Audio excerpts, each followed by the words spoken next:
जानते हो कपड़ों का सबसे महंगा ब्रांड कौन सा है? इंडियन आर्मी की वर्दी। देश के गद्दारों को ऊपर वाला भले ही माफ कर दे, लेकिन एक फौजी किसी भी कीमत पे, यहां तक कि अपनी जान की कीमत पे भी उसको कभी माफ नहीं कर सकता। करोड़ों कमाने वाले भी ये वर्दी नहीं कमा सकते।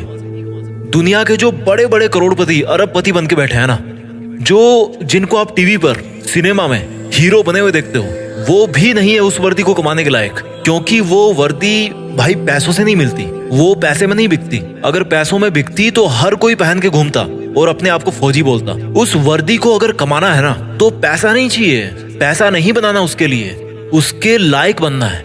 अगर उस वर्दी को कमाना है ना, तो खुद की जिंदगी, खुद की माँ की खुशी और अपने बचपन के सभी दोस्तों के साथ को कुर्बानी पे लगाना पड़ेगा।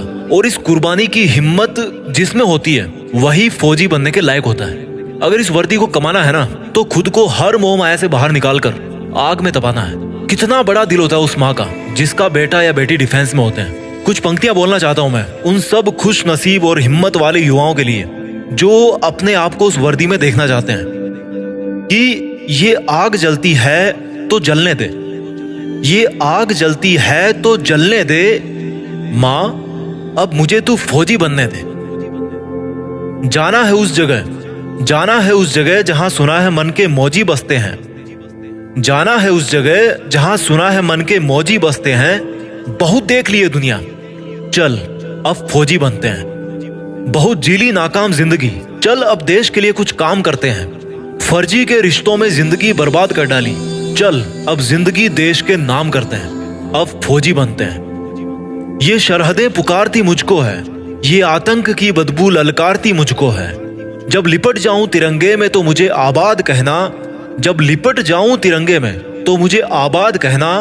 मेरी माँ पल्लू में छिपी हंसी तेरी बहुत प्यारी है, मेरी माँ पल्लू में छिपी तेरी हंसी बहुत प्यारी है। जब लिपट जाऊं तिरंगे में तो मुझे आबाद कहना, मेरी माँ पल्लू में छिपी हंसी तेरी बहुत प्यारी है। इसलिए मुस्कुराते हुए अपने लाल को गुड बाय कहना।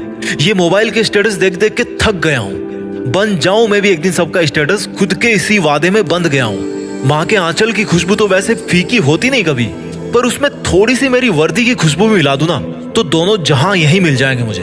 और अगली दो लाइन उन लोगों के लिए बोलना चाहता हूँ जिनको लगता है कि बॉयफ्रेंड गर्लफ्रेंड के अलावा इस दुनिया में कुछ होता ही नहीं है। तो भाई कान खोल कर सुनो मेरी बात। बेवफाओं की इस दुनिया में हम कभी वफा ढूंढते थे। ये एक फौजी की तरफ से लाइंस आपके लिए कि बेवफाओं की इस दुनिया में हम कभी वफा ढूंढते थे। बड़े नासमझ थे जो रेगिस्तान में कमल ढूंढते थे। अरे बेवफा तुम्हारे लिए हम मरने का वादा करते थे ना, अरे बेवफा तुम्हारे लिए हम मरने का वादा करते थे ना। लेकिन सुन, इस वर्दी के लिए तो बार बार पैदा होकर मरने का मन करता है। और जो युवा ये बोलते हैं ना कि मेरी तो लाइफ में यार बहुत समस्या है, मैं क्या करूं समझ नहीं आ रहा, तो उनको केवल दो लाइन में मैं समझा दूंगा कि भाई कि तुम्हारा दुख ना बहुत छोटा है, बहुत छोटा है यार। कि हमने समंदर को भी सूखते देखा है, हमने समंदर को भी सूखते देखा है, जब जब मेहंदी वाले हाथों ने मंगलसूत्र उतार के रखा है। जिंदगी में समस्या किसके पास नहीं है, पर एक वो इंसान भी है जो फौजी की वर्दी में हर समस्या का सामना करके अपना फर्ज निभाता है, लेकिन फिर भी रोता नहीं है, मुस्कुराता है। वो फौजी जो हर बार छुट्टी से वापस आते समय यही बोल के आता है कि जल्दी फिर लौट के आऊंगा। लेकिन ये किसी को नहीं पता होता, उसको खुद को भी नहीं पता होता कि वो फिर जल्दी कब आने वाला है ना हिम्मत, है ना हिम्मत। मैं जीत फिक्स के मंच से उन सभी फौजी भाइयों को सलाम करता हूँ और उन पोटेंशियल यूथ को मोटिवेट करना चाहता हूँ जो फौज में भर्ती होने का सपना अपने मन में ठान चुके हैं। क्योंकि दुनिया में देश का नाम करने का इससे बेहतर कोई दूसरा तरीका नहीं हो सकता।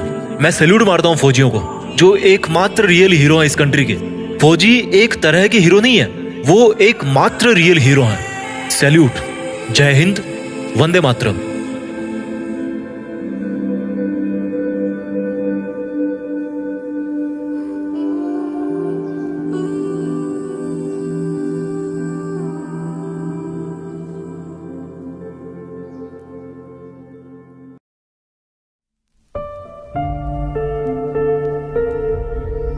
जीत फिक्स।